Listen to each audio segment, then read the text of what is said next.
Thanks for being on time and all that. How's your day going so far? Good. Oh, can't complain. A little tired, but comes with territory. How Comes about with the you? territory. Yeah, exactly. I'm okay over here. But one question I've never known, is it Taylor or Taylor? How do you like to have it said? Oh, I've never actually been asked that. I always get asked about my last name. Taylor. I don't know. Taylor? Never really analyzed my first name. Just not Tyler. When people call me Tyler, that drives me crazy. Taylor.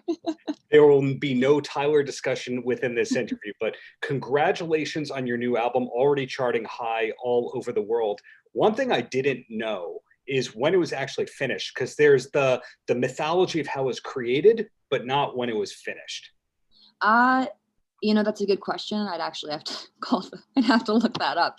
But we've been for the actual date, but we finished it a little over a year ago at this point. We finished it kind of right before the pandemic struck. We were just putting the final touches on everything and finishing the album art back in March, and then lockdown started. So luckily we completed everything, minus the music videos and stuff, which that was a whole fiasco to figure out how to do in this crazy world we're living in right now. But the music and everything was completed before that.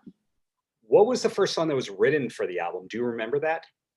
They all kind of come in pieces sometimes, but the real first one I think that was finished and done was and kind of a turning point for me was 25. Mm-hmm. I wrote that when I was 24, turning 25, and it was the first time we recorded for the album, because we recorded that right after my 25th birthday.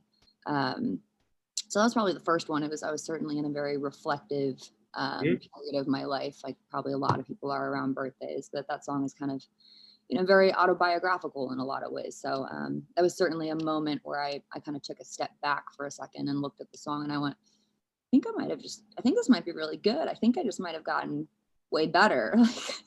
Maybe I might be crazy, but I think I might have just done something pretty cool here. You just answered my next 3 questions, because I want to ask you about 25. When I hear it, or at least when I heard it the first time, I heard this and went, there's no chance that this isn't the song that they play when they come back for the encore as the first song. Do you know where in the set you might slot that one? I don't know. It's a good question. I haven't thought that far ahead yet. Honestly, I'm just waiting for the day that we can get back into rehearsals. Like just the 4 of us in a room playing would be nice. Like my joke has become, as much as I love acoustic guitar, like that's, where I write music on acoustic guitars. I've been doing a lot of acoustic stripped back versions of our songs. I've been doing a lot of cool covers with, collaborations with musicians who I admire.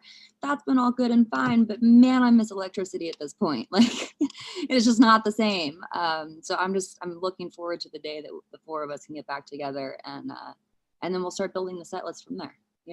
When you take a song like 25, clearly it has chords, clearly it has structure, but the way I hear it, it sounds to me like the vocal melody came first. Am I totally off base about that?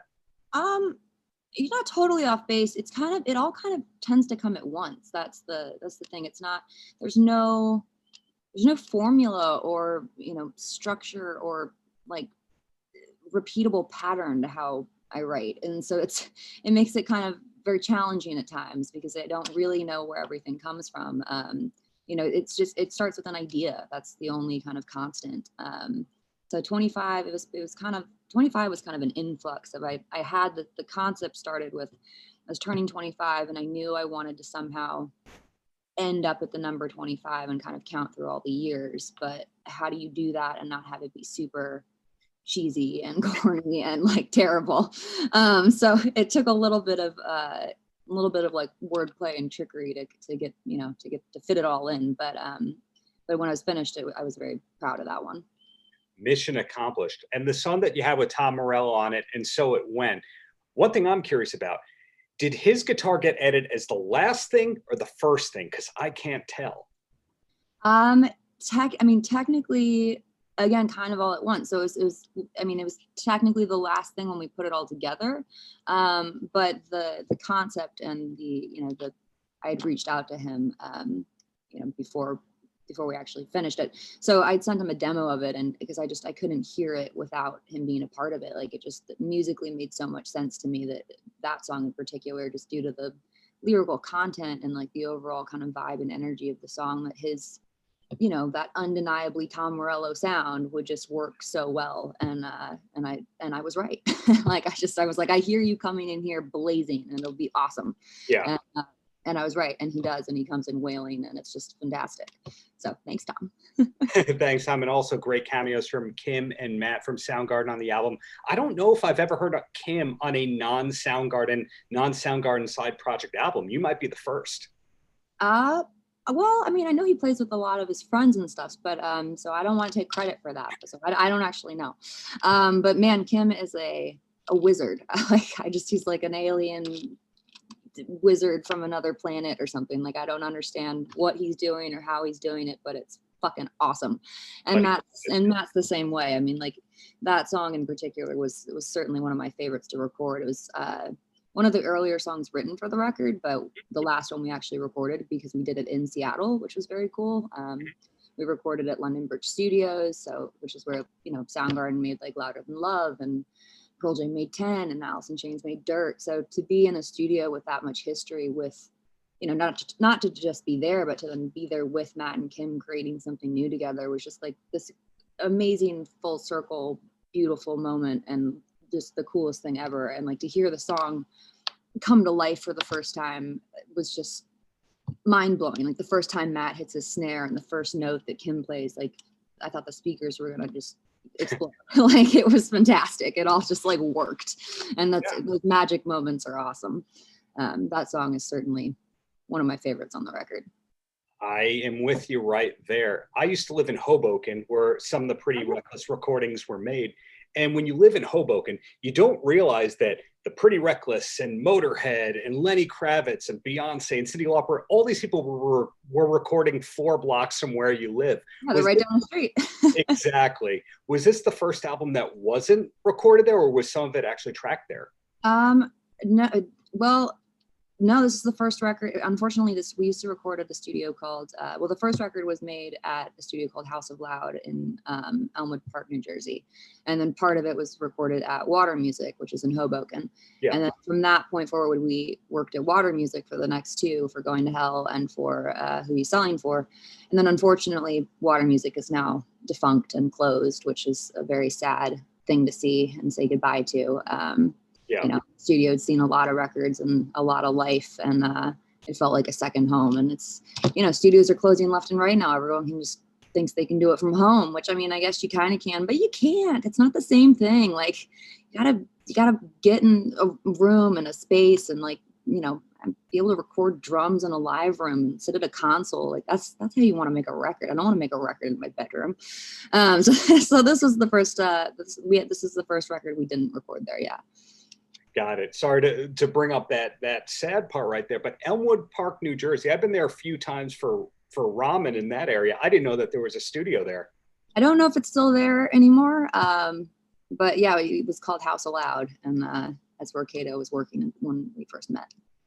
Makes sense. So going back to you, keeping the focus on you and all that, it must be an interesting point in your career where you're officially a veteran artist. Anytime you've been doing anything for more than 10 years, I say you're a veteran at it. And so now when you do a set list, it must be weird in that you probably have had like 15 charting singles. And if you're going to play 15 songs and you don't do this song or this song, there must be people who are gypped. So isn't that kind of an awesome problem to have at this point in your career? Well, yes, of course. It's a great problem to have. Like, when fans know your entire discography, that's fantastic, because that means you can switch it up every night, and, hopefully they'll all be satisfied. Because, playing live, like, to call that a job is kind of wrong to me. Like, I get to play music for a living. That's incredible. Touring is a job. Like, everything that goes along with touring, it's exhausting, and the amount of work that a tour takes is crazy. But playing a show every night is a pleasure. So it's, we're there for you guys, and we're there for us as well. But, I already love all these songs. So we're there to put on the most entertaining show that makes you guys happy and you guys satisfied. And only at the tail end of tours, when I'm just so sick of playing one song, though, I maybe like we switch it up and do some sort of different rendition of it or something, because it's just like, I can't play this again. Like, it's just becoming too monotonous. But that's the fun thing about having now 4 albums under your belt is that we can change it up every night and it never gets boring. Like it was a problem. It was a problem we had on the first tour. Like on our first album, we only had 1 record. And like when we opened for Guns N' Roses and, we had our set and we already had like 2 covers in there just to fill up the time. And they were like, we need you to play longer. And I was like, well, we're already playing everything from our album. We're playing all our music and 2 covers. If we play any more covers, we're just gonna be a cover band. Like I don't really know what to do. So we just kind of extended the guitar solos and and like we bullshitted a little more in between songs just to like ride out the time. Yeah, so it's a good problem to have now, to not have that problem.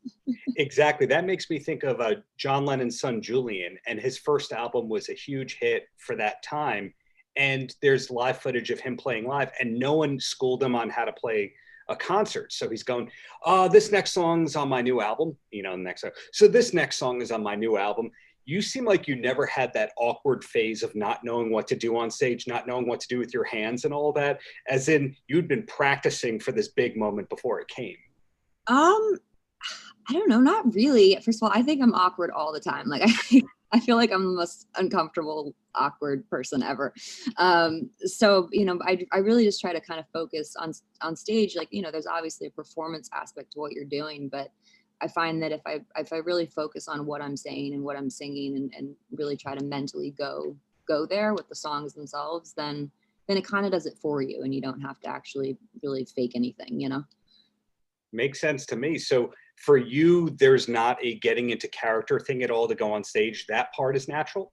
Oh yeah, no. I mean, like I have my little pre-show routine, but it's very mild. It's like I eat a banana and, put on my makeup, put on my shoes, put on your in-ears because we all wear in-ears now, which but I'm not a huge fan, but it's become a necessity. It's like being underwater swimming. It's weird. I don't love it, but especially when you get into bigger places or festivals, like it makes it, and it saves your hearing. Like it makes it so you won't go deaf, very early on in life. So it's a good thing. But they're kind of, they kind of suck the life out of it a little bit. So I have that kind of ritual, but it's really just to kind of crack my hands and walk on. And then another bit of credit that you're owed is the band lineup has been really consistent, stayed together for a long time now. Most bands, album to album, it kind of changes. Not you guys. Did you have to do any kind of band therapy or just everyone gets along naturally? No, it was, we're really lucky in that way. Like this band formed in such an organic manner. It really formed back in, was it 2008 when I met Kato and I met Ben, and the 3 of us just like clicked in a way that I still don't even know how to put into words. It was one of those like kismet, otherworldly meetings of minds or something where we all just like looked at each other and was like, I know you. I've known you for like longer than I've been alive and longer than, like, this is weird. And so it was one of those just magic moments. And, that's kind of where the band really formed. And then shortly after that, I met Mark and Jamie, and it all just worked. Like we're best friends, and like, I don't know, we just have a really good dynamic and a really good foundation, and we've never really had any major issues. I mean, knock on wood as I say that, but like, aside from all the tragedy and shit we've all gone through, but like that's, what we all went through that together. So like the core unit of us has always been just that of great friends. Cool. Well, 3 quick questions and then you're free and totally all over the place. The first one is, what is your first concert? I can't figure that out. I didn't see that in any kind of a fan clubby Q&A or anything. My first concert. Well, it's a tricky question because my dad I was born in St. Louis, and my dad used to take me to, there's a club there called Blueberry Hill, which was Chuck Berry's bar. Yeah.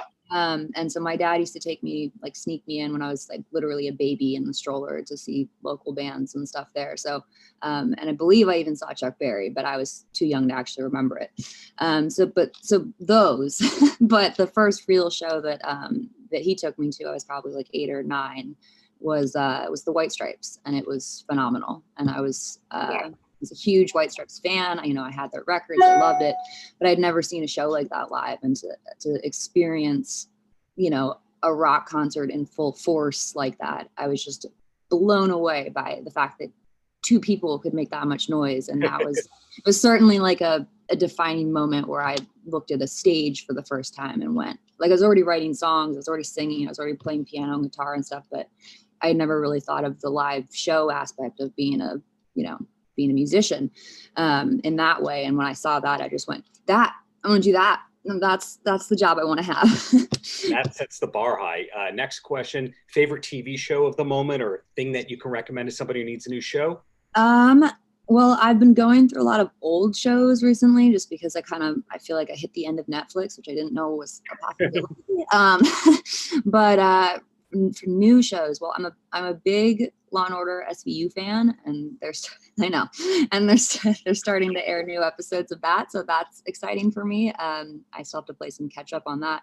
But as far as a new show, WandaVision is amazing. I've been watching it every week, and I'm obsessed. So that I highly recommend that. Everyone's into that one. And the closer for you, any last words for the kids? For the kids, kids, pick up your guitars because rock and roll is awesome. And it's not old music. It's cool music. Don't listen to Gene Simmons. Don't be fooled. Rock and roll is not dead. You guys can keep it alive, and it's awesome. There's